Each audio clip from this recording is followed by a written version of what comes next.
Good morning बच्चों। कल हम लोगों ने पद्य साहित्य के इतिहास की शुरुआत की थी, जिसमें कल हम लोगों ने काव्य किसे कहते हैं, पद्य क्या है और उसके काव्य के कई प्रकार देखे थे।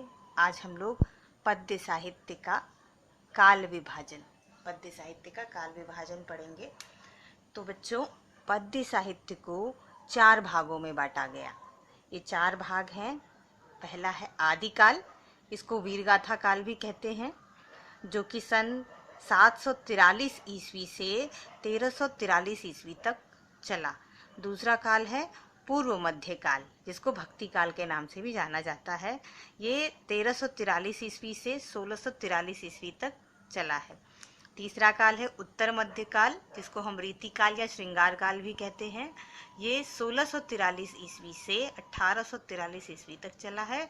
और अंतिम जो है वो है आधुनिक काल, जो 1843 ईस्वी से लेकर अब तक आज तक चल रहा है। बच्चों, जो पूर्व मध्य काल है, भक्ति काल, इसके अपने 2 भाग हैं। पहला है सगुण भक्ति शाखा, दूसरा है निर्गुण भक्ति शाखा। बच्चों, पहले आप इनके प्रकार जान लेते हैं हम लोग सबको, फिर इनके बारे में हम अलग से विस्तार से भी पढ़ेंगे। तो बच्चों, ये जो सगुण भक्ति शाखा है, इसमें वे उस प्रकार की भक्ति आती है जिसमें भगवान के साकार रूप की उपासना की जाती है, जिसमें जो भगवान है जिनकी उपासना करते हैं उनका कुछ रंग है, रूप है, आकार है। जैसे रामचंद्र जी, कृष्ण जी, उनके बारे में हम जब याद करते हैं उनको, तो एक उनका बिंब हमारे सामने उपस्थित हो जाता है। तो वो जो भक्ति है वो सगुण भक्ति शाखा में आती है। और इसके ठीक विपरीत होती है निर्गुण भक्ति शाखा, यानी निर्गुण, जिसका कोई गुण नहीं है, जिसमें कोई रंग रूप आकार नहीं है, वो निर्गुण भक्ति शाखा में आती है। तो बच्चों, अब इनके भी अपने 2 भाग हैं। पहला भाग है जो सगुण भक्ति शाखा का है, वो राम भक्ति शाखा। और राम भक्ति शाखा में रामचंद्र जी की उपासना की गई थी, दशरथ पुत्र राम की। और इसके अब मैं आपको हर जो शाखाएं हैं उनके प्रवर्तक कवियों और उनकी मुख्य रचना का भी नाम साथ में बताती चली जाऊंगी। तो जो राम भक्ति शाखा है उसके प्रवर्तक कवि हैं तुलसीदास, और इन्होंने लिखी है रामचरितमानस की जो मुख्य रचना है वो रामचरितमानस है, जो कि अवधी भाषा में लिखी गई है। बच्चों, इस पूरे चार्ट में बहुत सारे ऐसे क्वेश्चन हैं जो आपको पूछे जा सकते हैं बोर्ड एग्जाम्स में, जैसे कि तुलसीदास की रचना का क्या नाम है, या रामचरितमानस किस भाषा में लिखी गई है, या आगे बहुत सारी चीज़ें। काल विभाजन पूछ सकता है कि कौन सा काल कब से कब तक चला है। ये भी पूछ सकता है कि रीति काल को और किस नाम से जानते हैं। तो इसलिए एक पूरे चार्ट में मैंने बहुत सारी चीज़ें तैयार कर दी हैं, तो इसको आप हम साथ साथ ही देखते चलेंगे तो ज़्यादा अच्छा है। तो जैसे आपने देखा कि राम भक्ति शाखा के प्रवर्तक कवि तुलसीदास, उनकी रचना रामचरितमानस, और उस रामचरितमानस की जो भाषा है वो अवधी है। दूसरा है कृष्ण भक्ति शाखा, इसके जो प्रवर्तक कवि हैं वो सूरदास हैं। और सूरदास ने बहुत सारी किताबें लिखी हैं, लेकिन जिनकी मुख्य रचना है वो सूरसागर है। सूरसागर ब्रज भाषा में लिखी हुई है। अगला देखेंगे बच्चों, निर्गुण भक्ति शाखा की 2 शाखाएं।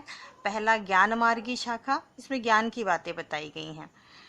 इसके प्रवर्तक कवि हैं कबीरदास, जिनकी एकमात्र पुस्तक है बीजक, जो उन्होंने खुद नहीं लिखी है, क्योंकि वो पढ़े लिखे नहीं थे। तो उनके एक शिष्य धर्मदास ने उनके सारे दोहों का संकलन करके ये पुस्तक बीजक लिखी है। इसकी भाषा है सधुक्कड़ी, इसको पंचमेल खिचड़ी भी कहते हैं आम भाषा में। फिर निर्गुण भक्ति शाखा की दूसरी शाखा है प्रेम मार्गी शाखा।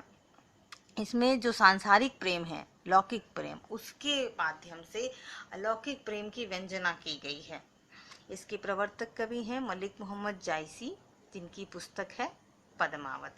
इसके बाद बच्चों हम देखेंगे कि जो आधुनिक काल है इसको कितने भागों में बांटा गया। आप देखेंगे यहाँ पे विभाजन, ये जो मुख्य विभाजन है सिर्फ भक्ति काल का है। आदिकाल और रीति काल की कोई अपनी शाखा नहीं है। आदिकाल, भक्ति काल, उत्तर मध्य काल, रीति काल। अब इसके बाद आधुनिक काल की अपनी 5 शाखाएं हैं। इसको 5 भागों में विभाजित किया गया। जो पहली शाखा है वो है भारतेंदु युग। जो पहला काल विभाजन है वो भारतेंदु युग है। दूसरा है द्विवेदी युग, तीसरा छायावादी युग, चौथा प्रगतिवादी युग, और जो 5वां है वो प्रयोगवाद और नई कविता का युग है। बच्चों, ये तो शॉर्टकट था, ये हमने आपको चार्ट बना के चीज़ों को बहुत शॉर्टकट में समझा दिया है और इसके बाद हम लोग एक एक काल को उठाएंगे और उसको विस्तार से पढ़ेंगे। जैसे पहले हम आदिकाल को उठाएंगे और उसकी प्रवृत्तियां पढ़ेंगे कि आदिकाल में किस तरह की रचनाएं लिखी गई, उस काल की जो मुख्य रचनाएं हैं वो कौन कौन सी हैं, उसके लेखक कौन कौन से हैं। उसी प्रकार हम भक्ति काल के बारे में विस्तार से पढ़ेंगे, फिर रीति काल, फिर आधुनिक काल, और उसके बाद ये जो सब शाखाएं हैं इनके बारे में हम विस्तार से पढ़ेंगे। और आज के लिए बस इतना ही। और गृह कार्य के लिए बच्चों आपको ये चार्ट बना के मुझे उसकी फ़ोटो भेज दीजिएगा।